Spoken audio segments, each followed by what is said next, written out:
यदि आपको हमारे लेक्चर अच्छे लग रहे हो तो हमारे चैनल को सब्सक्राइब, बेल आइकन दबाना मत भूलिएगा। अपने दोस्तों के पास ज़्यादा से ज़्यादा शेयर कीजिए। अगर आपको कंप्लीट ड्राइंग पढ़नी है, बिल्डिंग ड्राइंग और आपकी waste water irrigation engineering drawing जो है वो कंप्लीट पढ़नी है, और नेक्स्ट सेमेस्टर में आपकी जो आरसीसी ड्राइंग आने वाली है और फाइनल के बच्चों के पास स्टील ड्राइंग आने वाली है, ठीक है, उसको पढ़ने के लिए हमारे चैनल को जरूर सब्सक्राइब कीजिए और बेल आइकन और शेयर करना मत भूलिएगा, ठीक है। हाय बच्चों, आपका स्वागत है गुरुजी इंजीनियरिंग ड्राइंग में। यदि आप आईटीआई या डिप्लोमा कर रहे हैं तो हमारे चैनल गुरुजी इंजीनियरिंग ड्राइंग को सब्सक्राइब कीजिए। चलिए शुरू करते हैं आज का लेक्चर। आज के लेक्चर में हम आपको पढ़ाएंगे स्टेयर्स। स्टेयर को हम सोपान यानी कि जनरल भाषा में जीना भी बोलते हैं, ठीक है। इससे पहले लेक्चर में मैंने आपको स्टेयर के किस पार्ट का क्या नाम होता है, उनकी क्या क्या डेफिनेशंस होती है, वो सभी बता चुका हूँ। चलिए इस पार्ट्स में हम बात करते हैं स्टेयर के कि इंडियन स्टैंडर्ड के अकॉर्डिंग आपको स्टेयर्स में जो भी ट्रेड और राइज और आपकी विड्थ ऑफ स्टेयर्स और लेंथ ऑफ फ्लाइट जो भी साइज लिया जाता है और जो भी नंबर्स लिए जाते हैं वो कितने लिए जाते हैं, ठीक है। हमें कोई भी स्टेयर बनाना होगा, स्ट्रेट स्टेयर बनाए या डॉग लेग स्टेयर बनाए या ओपन लेग स्टेयर बनाए या आपका सर्कुलर स्टेयर बनाए, वो सभी इस डिटेल के अकॉर्डिंग ही हम ड्राइंग करते हैं। चलिए सीखते हैं, और ये इंपॉर्टेंट है, इसको आप बिल्कुल पूरी तरीके से नोट डाउन कर लेना, क्योंकि आपको कोई भी स्टेयर बनाना होगा कि अगर आपको कोई क्वेश्चन दे दिया है और आपको बोल दिया गया है कि एक रेजिडेंशियल बिल्डिंग के अकॉर्डिंग ओपन लेग या डॉग लेग स्टेयर बनाइए, तो आपको ये साइज ही आपको अगर पता होगा तो आप आराम से बना सकते हैं, ठीक है। तो ये जितना भी मैंने यहाँ पर डिटेल लिखी है इसको सबको नोट डाउन आपको करना है। चलिए वैसे मैं आपको बता देता हूँ कि आपको मैंने क्या क्या यहाँ पर लिखा है। देखिए, अगर आपको बोल दिया जाए राइज एंड ट्रेड, ठीक है, किसके लिए? रेजिडेंशियल बिल्डिंग के लिए। रेजिडेंशियल बिल्डिंग को हम बोलते हैं आवासीय भवन। ये मैंने इसलिए लिखा है क्योंकि हिंदी के बच्चों को थोड़ी प्रॉब्लम हो रही थी समझने में। रेजिडेंशियल बिल्डिंग को बोलते हैं आवासीय भवन। आवासीय भवन वो भवन होते हैं जो आपके सामान्य यूज के लिए प्रयोग करते हो, जैसे आपके अपने पर्सनल हाउस हो गए, वो सभी क्या होते हैं? आपके रेजिडेंशियल बिल्डिंग होती है। अब उसमें जो हम ट्रेड लेते हैं, कितना लेते हैं? आपका trade should not be less than 25 centimetre, यानी कि अगर आप आवासीय भवनों में ट्रेड लेंगे तो आपका ट्रेड 25 सेंटीमीटर से कम नहीं होना चाहिए, ठीक है। आप इससे ज्यादा ले सकते हो, ओके।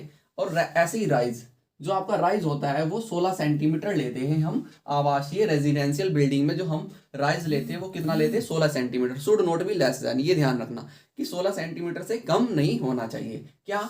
अब देखते हैं राइज हमारा क्या होता है। जो हमारा वर्टिकल पोर्शन होता है जिसमें हमारा ट्रेड क्या होता है, ट्रेड ऊपर फिक्स होता है, उसको हम क्या बोलते हैं? राइज बोलते हैं। और जिस पर हम पैर रख के चलते हैं वो हमारा क्या होता है? राइज होता है, ठीक है। वो हमारा क्या होता है? पैर रख के चलते हैं, ट्रेड होता है, ठीक है। अब देखो पब्लिक बिल्डिंग के लिए अब बात करते हैं। पब्लिक बिल्डिंग होती है सार्वजनिक भवन, जैसे आपका अस्पताल, हॉस्पिटल्स, ठीक है, यानी कि जिसको हॉस्पिटल बोलते हैं, या आपकी कोई भी सार्वजनिक भवन है, जैसे आपका रेलवे स्टेशन हो गया या आपका कोई भी सरकारी स्कूल्स हो गया, ठीक है। किसी भी प्रकार की आपकी जो पब्लिक बिल्डिंग है उसमें आपका ट्रेड और राइज कितना लिया जाता है, ठीक है।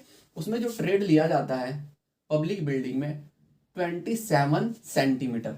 27 centimetre should not be less than, यानी कि अगर आप एक पब्लिक बिल्डिंग के लिए स्टेयर डिजाइन कर रहे हो और उसकी ड्राइंग बना रहे हो तो उसका जो ट्रेड आपका होगा 20 सेंटीमीटर से कम नहीं होना चाहिए। 20 सेंटीमीटर से आप ऊपर ले सकते हैं, आप 30 सेंटीमीटर भी ले सकते हैं। कितना?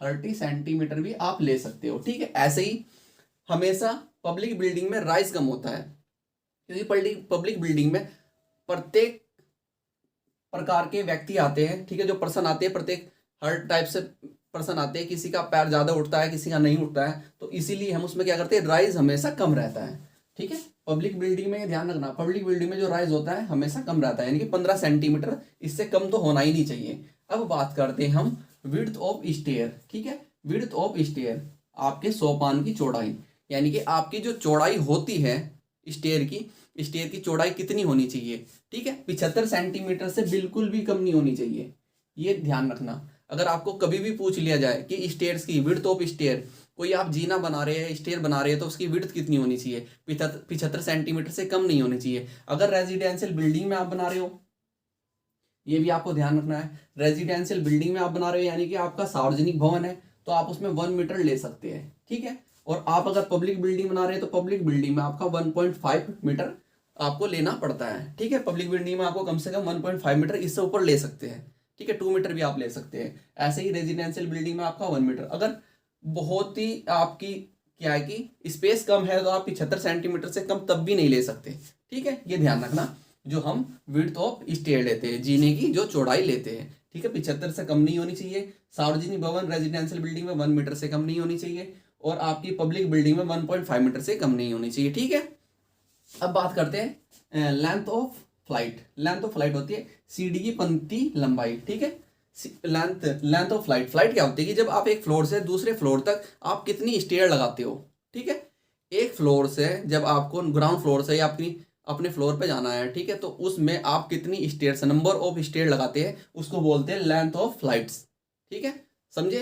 ग्राउंड लेवल से जब आप किस पर जाते हो, फ्लोर पर जाते हो, ऊपर स्लेब के ऊपर, या फर्स्ट फ्लोर से सेकंड फ्लोर पर जाते हो, तो नंबर्स ऑफ स्टेयर्स कितनी लगती है, ठीक है, आपकी मोर देन, आपको एक कंटिन्यू मोर देन 12 नंबर्स आप लगा सकते हो, और लेस देन 3 नंबर्स, क्लियर।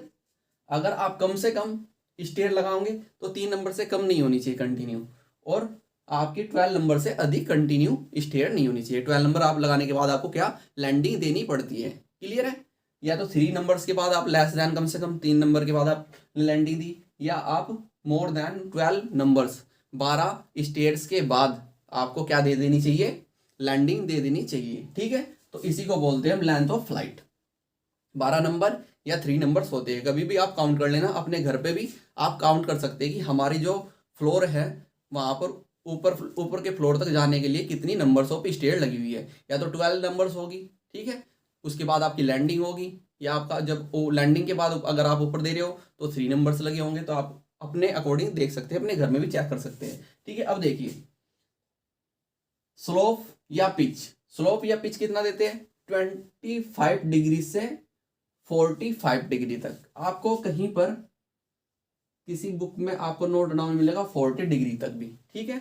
तो हमें 25 डिग्री से कम और 45 डिग्री या 40 डिग्री से अधिक कभी भी स्टेयर का स्लोप नहीं लेना चाहिए, ठीक है। अब बात करते हैं हम हेड रूम। हेड रूम क्या होता है, हेड रूम होता है क्या, जो आपकी टॉप स्टेयर है, ठीक है, आपकी जो स्टेयर की सबसे ऊपर की स्टेयर होती है, उससे आपकी छत की हाइट कितनी होनी चाहिए, कम से कम 2.10 मीटर होनी चाहिए, ठीक है, 2.10 मीटर होनी चाहिए, ठीक है। ऊपर की स्टेयर से आपकी स्लेब की हाइट कितनी होनी चाहिए, 2.10 मीटर होनी चाहिए। इसी प्रकार अगर आप देखेंगे कंटिन्यू प्रत्येक स्टेयर है क्या है कि कंटिन्यू स्टेयर आपका उसी साइड में चल रहा है, तब भी उनके बीच की जो स्पेसिंग हाइट होगी 2.10 मीटर होनी चाहिए। यानी कि एक ही कंटिन्यू क्या है कि कोई बिल्डिंग है, बिल्डिंग में स्टेयर ऐसे है, फिर उसके ऊपर ऐसे स्टेयर है, ऐसे स्टेयर चल रही है, तो उनके बीच में जो स्पेसिंग यानी कि उनकी हाइट होगी वो भी आपकी 2.10 मीटर होनी चाहिए, ठीक है। अब बात करते हैं हैंड रेल। हैंड रेल होती है हमारी, हैंड रेल ये ली देखो, इसको क्या बोलते हैं, हैंड रेल। हैंड रेल आपके ट्रेड से लेके यहाँ तक के टॉप तक की हाइट जो होती है 75 सेंटीमीटर या 85 सेंटीमीटर आप दिखा सकते हैं, ठीक है। अब चलिए थोड़ी बात कर लेते हैं इनके बारे में, कि जो मैंने आपको बता दिया था, जो हमारा राइज से आगे एज हम निकालते हैं, राइज से आगे जो एज निकालते हैं, जैसे ये निकाल रखा है, इसको बोलते हैं नोइजिंग, इसको हिंदी में नासिका भी बोलते हैं, ठीक है। राइजर को हम क्या बोलते हैं, राइजर को हम उठान बोलते हैं। ये ध्यान रखना, मैं इसलिए लिख रहा हूँ क्योंकि हिंदी के बच्चों को थोड़ी प्रॉब्लम हुई थी। राइजर को या राइज को हम क्या बोलते हैं, उठान बोलते हैं, और ट्रेड को हम पट्ट बोलते हैं, क्या बोलते हैं। और इससे आगे अब राइजर या राइज से आगे जो कॉर्नर निकला रहता है, ठीक है, ट्रेड का कुछ कॉर्नर आगे निकला रहता है, इसको हम बोलते हैं नोइजिंग। नोइजिंग हम कितना लेते हैं, नोइजिंग हम 1.5 सेंटीमीटर से 2.5 सेंटीमीटर तक हम नोइजिंग आगे निकाल देते हैं राइज से आगे, ठीक है। अब देखिए ये मैं आपको सब बता चुका हूँ, एक बार और हम इसको रीड कर लेते हैं। जो यहाँ पर कॉलम लगा रहता है, ठीक है, इसको नेवल पोस्ट बोलते हैं, इसको हिंदी में हम स्तंभ बोलते हैं, ठीक है। ये हमारा राइज होता है, और ये जो फ्लैट पोर्शन होता है इसको हम ट्रेड बोलते हैं, जिसपे हम पैर रख के चलते हैं, ठीक है। और जो ये कॉलम लगे रहते हैं, रेलिंग या आलम दंड बोलते हैं इनको, ठीक है, ब्लस्टर इनको बोलते हैं हम। ये क्या होते हैं, हमारे ब्लस्टर होते हैं। इसके ऊपर जो इन ब्लस्टर को जोड़ के जाती है, जिसपे हम हाथ रख के चलते हैं, इसको हम हैंड रेल बोलते हैं। और नीचे जो हमारा बेस तैयार करते हैं स्टेयर्स बनाने के लिए, उसको स्ट्रिंगर बोलते हैं, यानी कि आबंद बोलते हैं, ठीक है।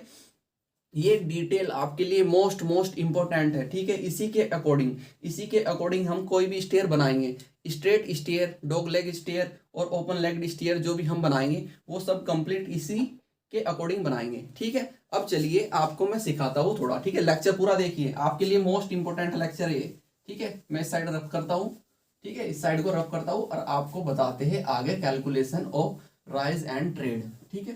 मोस्ट इंपोर्टेंट लेक्चर है आपके लिए, इसको मिस मत करिएगा। अब देखिए, अब मैं यहां पर लिख रहा हूं calculation of A rise and trade. अब हमें कैलकुलेशन करनी है राइज एंड ट्रेड की, कि कितने नंबर्स ऑफ राइज या कितने नंबर्स ऑफ ट्रेड आते हैं किसी भी एक फ्लोर से दूसरे फ्लोर जाने के लिए। वो हमारा डिपेंड करता है हाइट ऑफ, अगर हमें निकालना है राइज, देखिए अगर हमें निकालने हैं नंबर ऑफ राइज कि कितने राइज लगेंगे, हमें क्या निकालने हैं, अगर हमें निकालने नंबर्स ऑफ राइज कि हमारे कितने नंबर्स ऑफ राइज लगेंगे, तो हमें क्या पता होना चाहिए कि आपके फ्लोर से लेके आपके स्लेब की हाइट कितनी है, ठीक है। तो आपको क्या पता होना चाहिए, हाइट ऑफ स्लेब। आपको क्या पता होना चाहिए, हाइट ऑफ स्लेब। अगर आपकी, जैसे हम एज्यूम कर लेते हैं आपकी स्लेब की हाइट 3.30 मीटर दी गई है, ठीक है। स्लेब की हाइट आपकी कितनी है ग्राउंड लेवल से, यानी कि आपका जो फ्लोर है नीचे फ्लोर लेवल है, फ्लोर लेवल से आपकी स्लेब की हाइट दी गई है 3.30 मीटर। नहीं भी दी गई है तो आप मान लीजिए, ठीक है। अगर आपको नहीं दी है इतनी मान लेते हैं। अब इसमें क्या ऐड कर देते हैं, thickness of slab. Thickness of slab हम इसमें ऐड कर देते हैं कि आपकी स्लेब की थिकनेस कितनी है, 12 सेंटीमीटर आपकी थिकनेस है। अब हम क्या करते हैं, टोटल कर लेते हैं, टोटल हाइट। तो हमने टोटल हाइट मेंशन किया, इसको मैंने सेंटीमीटर में जब चेंज किया तो 300 सेंटीमीटर हो गया, 330 सेंटीमीटर। अब मैं इनको ऐड कर लेता हूँ तो मेरे पास कितना आ जाएगा, 243, 342 सेंटीमीटर आ गया, ठीक है।